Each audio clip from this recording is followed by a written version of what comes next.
प्रभु का, और द्वारकापुरी का निर्माण किया था।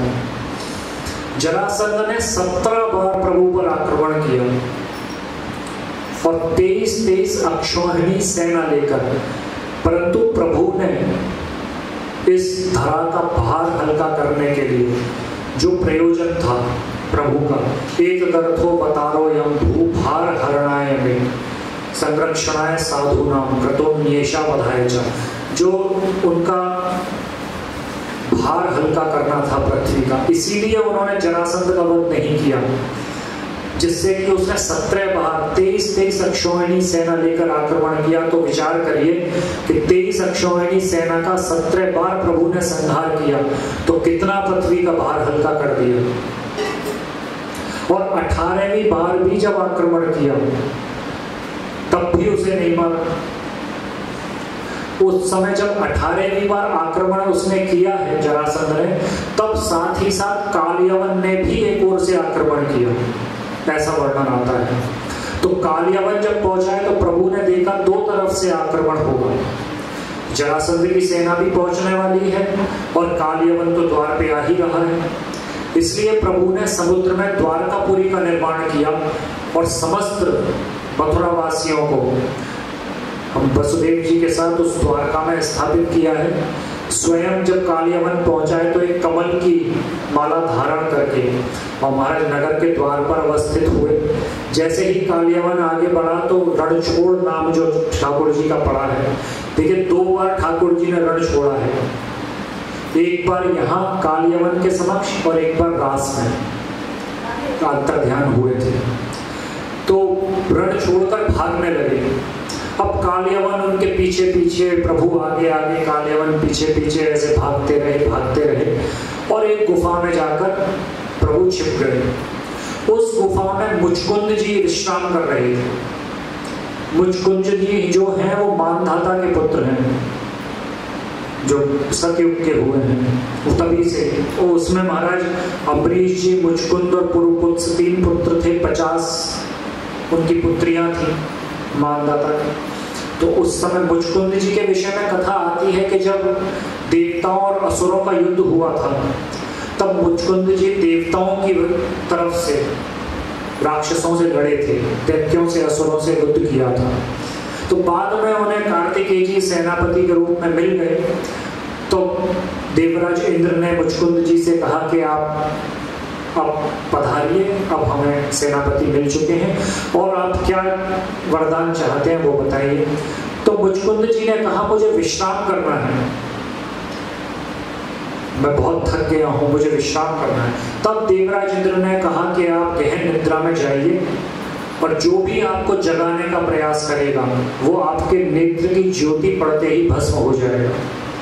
तो वही मुचकुंद जी गुफा में विश्राम कर रहे थे। इधर कालयवन गुफा में देखा तो मुचकुंद जी को सोते हुए देखा तो उसे लगा श्री कृष्ण सो रहे हैं। उसने कहा महाराज मुझे तो इतनी दूर भगा के लाया और खुद ही आराम से सो रहे हो। महाराज उनका तिरस्कार किया। तो जैसे ही मुचकुंद जी ने अपने नेत्र खोले, कालयवन वहीं भस्म हो गया। तब प्रभु प्रकट हुए। प्रभु को देखते ही मुचकुंद जी ने कहा महाराज आप कौन? तब प्रभु ने कहा मैं कृष्ण हूं। वैसे तो मेरे कई जन्म हैं, लेकिन इस जन्म में, इस अवतार में मैं कृष्ण बना हूं।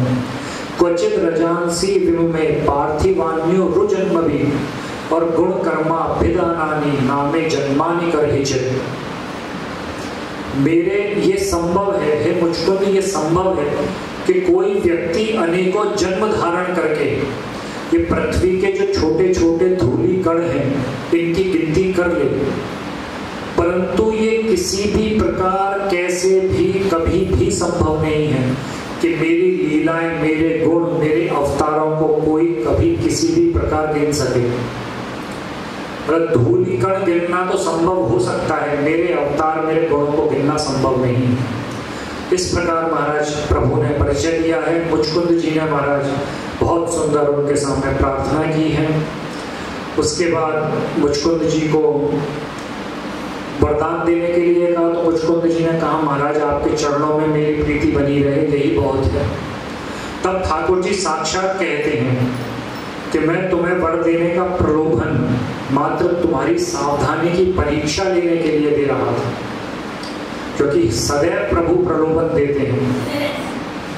परंतु राजन को ये वरदान दिया कि तुम अगले जन्म में ब्राह्मण बनोगे, अभी तुम मेरी आराधना करो और तुम मेरे परम धाम को प्राप्त करोगे। इस प्रकार से कालयवन का उद्धार किया है। इसके बाद महाराज प्रसंग आता है बलराम जी का विवाह। बलराम जी का विवाह रेवत जी की पुत्री रेवती जी से हुआ। तो इसके विषय में कथा आती है कि जब रेवत जी ब्रह्मलोक में पधारे थे अपनी पुत्री के साथ, तब सतयुग का समय था, क्योंकि ब्रह्मलोक में और द्वापर युग में और इन सब में तो देवताओं का दिन है, जो मनुष्यों का दिन है, इसके विषय में जो काल गणना हमने बताई थी। तो जब ब्रह्मलोक में पधारे तो कोई सभा चल रही थी ब्रह्मलोक में, तो उसमें कुछ क्षण का विलंब हुआ। फिर सभा समाप्त हुई, तब ब्रह्मा जी उपस्थित हुए। राजा से महाराज पूछा कि कैसे पधारे। तब राजा रेवत जी ने कहा कि महाराज ब्रह्मा जी, मैं अपनी पुत्री के लिए विवाह योग्य वर की खोज में हूँ और आपसे सलाह लेने आया हूँ। तो बोले महाराज तुम ब्रह्मलोक में आए हो, अभी कुछ क्षण बीते हैं यहाँ के, लेकिन वहां तुम आए थे सतयुग में और वहां तो तुम्हारे खानदान का भी पता नहीं कितना समय निकल गया। अब भी तुम अगर जाओगे तो तुम्हें द्वापर युग मिलेगा, त्रेता भी निकल गया, सतयुग गया, त्रेता गया, द्वापर युग मिलेगा। बलराम जी मिलेंगे वहां, उनसे विवाह कर देना। जल्दी से महाराज रेवत जी पधारे हैं। तो जहां पर आनर्त देश था वहीं पर महाराज द्वारका, जो द्वापर में द्वारका वहीं स्थापित हुई। तो महाराज अब सतयुग के वो थे तो रेणुका जी महाराज 25 फुट की, और द्वापर के बलराम जी रह गए 18 फुट के। अब दोनों को मिलवाने जाएं तो महाराज कोई ऐसा उपवन सभा भवन नहीं जहां पे वो प्रवेश कर सके, क्योंकि दरवाजे तो महाराज द्वापर के हिसाब से थे, 18 फुट के 8 20 फुट के दरवाजे। और रेवती जी महाराज 25 फुट को, रेवती जी 25 फुट की, वो प्रवेश ही नहीं कर पाए महलों में, तो उपवन में मिलवाया गया, भेंट कराई। अब महाराज हमारे श्री कृष्ण और बलराम जी दोनों पधारे सभी के साथ। रेवती जी को देखा तो हमारा बलराम जी ऐसे देखे, वो 18 फुट के, वो 25 फुट के। कन्हैया इनसे आनंद लें, कौनी मार मार के कि देख लो महाराज इन्हीं से विवाह होगा तुम्हारा। तो महाराज बलराम जी ने क्या किया, अपना हल लेकर और झटका दिया, तो उनके आसपास वो आ गई। थोड़ी छोटी और हो गई तो बढ़िया है, वो पत्नी छोटी है तो ज्यादा बढ़िया है। उसके बाद महाराज दोनों का विवाह हुआ है। फिर हमारे इसके बाद बड़ा सुंदर प्रसंग है, जो अंतिम प्रसंग है हमारा भागवत जी का आज का, रुक्मणी जी का संदेश।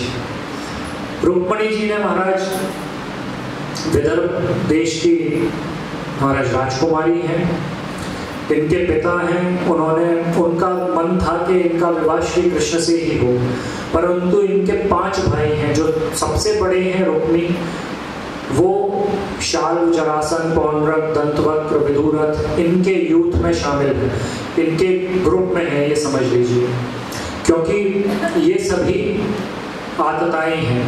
और उनमें अपनी छवि अच्छी बनाने के लिए रुक्मी चाहता था कि शिशुपाल से इनका विवाह हो। तो शिशुपाल से जब विवाह होना तय हुआ तो रुक्मणी जी ने एक ब्राह्मण के द्वारा एक संदेश श्री कृष्ण तक पहुंचाया।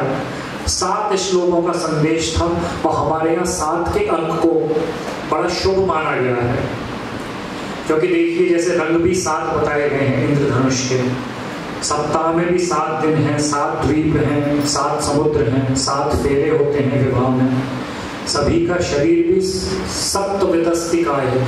जब ब्रह्म स्तुति का समय आया है तब उसमें हमें एक शब्द मिलता है सप्तवितस्तिका है। सभी का शरीर भी 7 बलस्त का होता है, यदि इस तरह से नापा जाए तो 7 हाथ का अपने अनुसार, और यदि हाथ के अनुसार नापा जाए तो 3.5 हाथ का शरीर होता है। तो 7 का अंक हमारे यहाँ बहुत महत्वपूर्ण है। तो 7 श्लोकों का संदेश लेकर वो ब्राह्मण प्रभु के समक्ष उपस्थित हुआ है। उसमें महाराज वर्णन ऐसा आता है 7 श्लोकों का कि श्रुत्वा गुणान भुवन सुंदर शन्वताम ते निर्विश्य कर्ण विवरे हर्तोंग तापम रूपम दशाम दशिमताम अखिलार्थ लाभम पश्यत तुजा श्रुमु त्रयच्युता विशति चित्तम उपद्रवम में। कि हे ठाकुर जी, जब से श्री नारद जी के द्वारा यदि और स्थानों पर मैंने आपके लीलाओं का गुणों का श्रवण किया है, तभी से मेरा चित्त आप में रम गया है और आप ही को मैंने पति रूप में वरण करने का महाराज निर्णय किया है। उसके बाद महाराज दूसरा श्लोक आता है, क्वाता मुकुंद महति कुलशील रूप विद्या वयो द्रविड़ धाम भिरात्म तुल्यम धीरा पतिम कुलवती न वृणीत कन्या काले नृसिंह नरलोक मनोभिरामम। द्वितीय श्लोक में इस प्रकार का वर्णन आता है कि हे प्रभु, हे श्याम सुंदर, किसी भी दृष्टि से देख लो, चाहे कुल के अनुसार, मर्यादा के अनुसार, मान के अनुसार, लीला के अनुसार, गुणों के अनुसार, रूप के अनुसार, हर तरह से आप श्रेष्ठ हैं। इस धरती पर और किसी भी लोक में ऐसी कौन स्त्री होगी जो आपको पति रूप में वर्ण नहीं करना चाहेगी। इसलिए महाराज आप आकर मेरा पानी ग्रहण कीजिए, मैंने आपको पति रूप से वर्ण किया है। तन्मे भवान खलु व्रतः पतिरंग जाया महात्मार पिचत पितश्च त्वत्तोत्र विभो विदेहि माँ वीर भाग मभीषम वर्षतु चैति आराग गोमा युवन मृगपतेर बलि मंबुजाक्ष। ऐसा ना हो जैसे कोई सिंह का बाग सियार छू जाए, ऐसे ही कहीं शिशुपाल मेरा स्पर्श ना कर ले, उससे पहले ही आप पधारिए और मुझे यहाँ से ले जाइए। उसके बाद आता है महाराज, पूर्तेष्ट दत्त नियम व्रत देव विप्र गुरुवर्चनादि भिर्लम भगवान परेश आराधितो यदि गदाग्रज एत्य पाणु गृणातु मेन दम्भोष सुता देव में। महाराज, यदि मैंने पूर्व जन्म में कोई पुण्य किए होंगे तो उसके फल के रूप में मुझे यही मिलेगा कि आप मेरा हरण करके यहाँ से ले जाएं और ये शिशुपाल जो दम्भोष का पुत्र है ये मेरा स्पर्श भी ना कर सके। इसके बाद कहती हैं महाराज, शोभा विनी त्वमजितो द्वहने विदर्भान गुप्त समेत्य प्रतना पति भी परीत निर्मथ्य चैत्य मगधेन्द्र बलम प्रसख्य माम राक्षसेन विधनो द्वह वीर्य शुल्काम।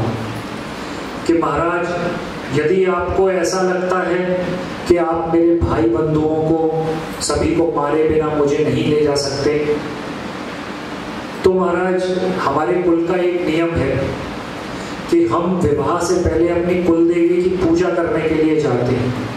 तो आप वहां पधारिए, वहां से मेरा हरण कर लीजिए। क्योंकि यदि आपको ऐसा लगता है कि पहले आपको महल में प्रवेश करना होगा, फिर सभा भवन से जाना होगा मेरे कक्ष तक आने के लिए, सभी का संहार करना पड़ेगा, तो इसकी आवश्यकता नहीं है। हम कुल देवी के यहाँ पूजा के लिए जाएंगे, आप वहीं पधारिए। उसके बाद आता है महाराज कि अंतः पुरांतर चरी मणिहत्य बंधो स्त्वामुद्वहे कथमिति प्रवधाम्युपायम पूर्वे द्युरस्ति महति कुल देवी यात्रा यस्याम बहिर्नव वधुर गिरजामुपेया। ये तो इसी श्लोक का अर्थ हो गया। इसके बाद अंतिम श्लोक में कहती हैं, यस्यांघ्रि पंकज रजः स्नपनम महांतो वांछन्त्यो मां पति रिवात्म तमोपहत्यै यर्हम भुजाक्ष न लभे भवत् प्रसादम जह्या वसून व्रत कशांछत जन्म भी स्यात्।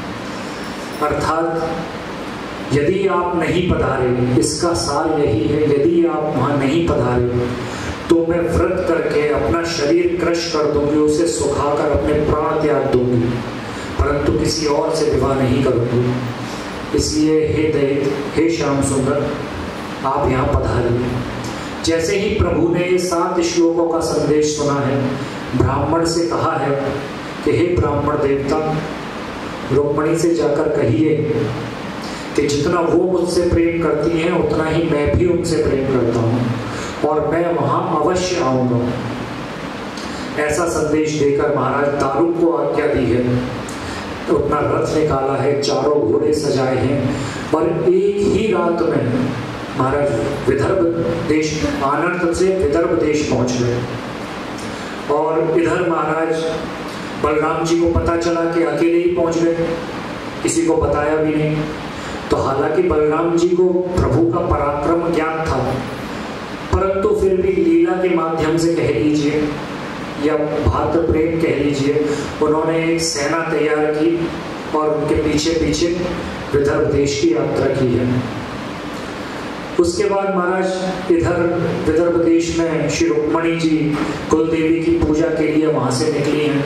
तो बड़ा सुंदर वर्णन आया है महाराज। आगे आगे उनके रथ चल रहे हैं, पीछे पीछे चतुर्मुखी सेना चल रही है, उसके पीछे जरासंध, शाल, पौंड्रक, विदूरक, दंतवक्र, शिशुपाल आदि चल रहे हैं।